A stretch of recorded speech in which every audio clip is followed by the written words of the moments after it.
तो देख सकते हैं दोपहर का टाइम है, लगभग 3 बज रहे हैं और हस्बैंड जी आ गए हैं ड्यूटी से और मैं यहाँ पे आटा मिक्स कर रही हूँ क्योंकि इस टाइम हस्बैंड जी का भी खाना रेडी करना होता है और बच्चों का भी। और पहले से नहीं बनाती क्योंकि ठंडा हो जाता है खाना, तो बाकी सब खाना रेडी है लेकिन मैं आटा मिक्स कर रही थी। तो कभी कभी होता है कि 10-15 मिनट 20 मिनट पहले हस्बैंड जी भी आ जाते हैं जल्दी, और कभी कभी बच्चे का तो वही टाइम है स्कूल का, तो बच्चे लोग भी आ गए हैं तो उनको सबको खाना दिए हैं। लेकिन ये अभी आटा मिक्स कर रहे हैं रोटी बनाने के लिए, क्योंकि बच्चों को किसी को सत्तू का पराठा चाहिए होता है, किसी को आलू का पराठा चाहिए होता है और पतिदेव जी को प्लेन रोटी चाहिए होता है। तो इसलिए इस टाइम मैं आटा मिक्स कर रही हूँ क्योंकि ताकि गर्मा गर्म रोटी बना सकूँ। तो अभी अभी पतिदेव जी का एंट्री ही हुआ है, अभी अभी तुरंत वो आए हैं, तो मैं आटा मिक्स कर ही रही थी। अब मैं इतना जल्दी घबरा गई कि क्या बताऊँ उनको देख के, क्योंकि मैं आटा मिक्स ही कर रही हूँ और अभी वो आ गए और रोटी भी नहीं बना है। तो कोई बात नहीं, मैं जल्दी जल्दी से आटा को मिक्स कर लेती हूँ, सिर्फ रोटी ही तो बनाना है और फटाफट उनको दे भी दूँगी खाने के लिए।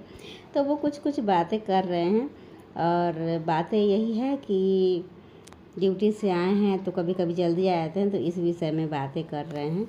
और भी कुछ मैटर है, कुछ बच्चों के मैटर भी होते हैं, तो इसी पर कुछ कुछ वो चर्चा कर रहे हैं। कुछ कुछ सामान वो लाए हैं उसके बारे में बोल रहे हैं, और कुछ सामान मतलब कि आज वो लाने वाले थे, तो मैं बोली कि आपकी मतलब नहीं लिए तो अच्छा ही किए। वैसे फ़ोन किए थे वो कि कुछ सामान लाना है, लेकिन मैं बोल दी कि नहीं नहीं लाना है, रहने दीजिए। तो क्योंकि बहुत कुछ सामान था तो मैं सोची कि पहले वो सब यूज कर ले, खाने पीने का ही, तो उसके बाद फिर बाद में लाएंगे तो ठीक रहेगा।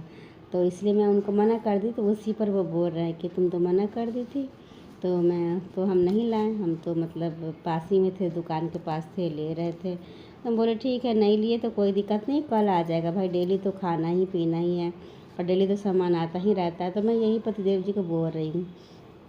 और पतिदेव जी चले गए, वो मुँह हाथ धो के आराम से बैठेंगे, मैं उनका खाना रेडी कर रही हूँ और फिर खाना उनको दूँगी निकाल के। बच्चे लोग को भी यही टाइम रहता है थोड़ा सा आराम से खाने पीने का। अभी सब तुरंत अभी लगभग 2-2:30 बजे, बच्चे लोग 2 बजे चल आते हैं और हस्बैंड जी लगभग 3 बजे के आसपास आते हैं, कभी कभी वो भी 2:30 बजे तक चलाते हैं।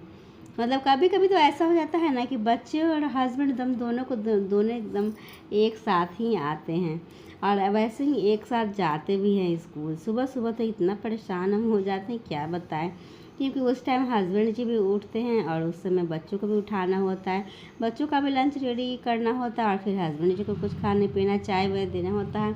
तो उस टाइम जल्दी जल्दी होता है और उनको तुरंत निकलना होता है, तो कुछ खा पी के निकलते हैं तो उनको देना होता है। और फिर क्योंकि मॉर्निंग चल रहा है स्कूल, तो बच्चों का सब कुछ अभी मतलब टाइम पर मैनेज करना बड़ा मुश्किल हो जाता है। लेकिन फिर भी मैं जल्दी उठने पर कोई दिक्कत नहीं होता है, लेकिन कभी कभी होता है ना कि थोड़ा लेट उठ जाने पे यही होता है। तो बच्चे लोग भी लगभग एक साथ ही निकल जाते हैं, थोड़ी देर के आगे पीछे बच्चे भी जाते हैं और हस्बैंड जी जाते हैं।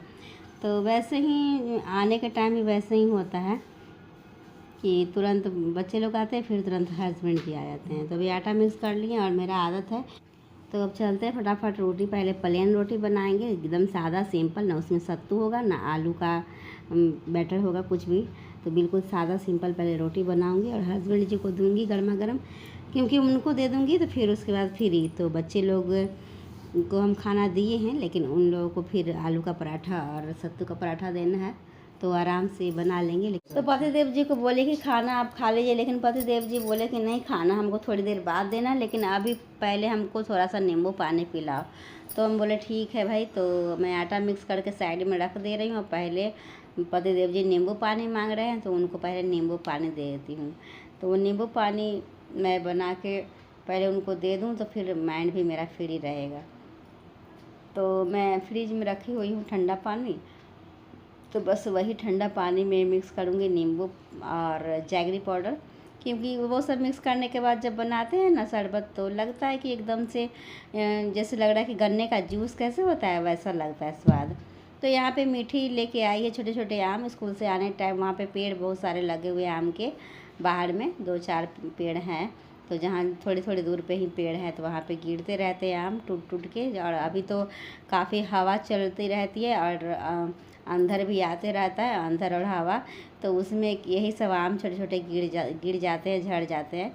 तो ये मीठी की को स्कूल आने के टाइम में मिलता है तो वो ले लेती है और उसको धो के अच्छे से काट काट के खाती है। बच्चों का भी क्या शौक़ है, तो ला के देती है हमको मम्मी चटनी बनाना, और ख़ुद काट काट के खाती है।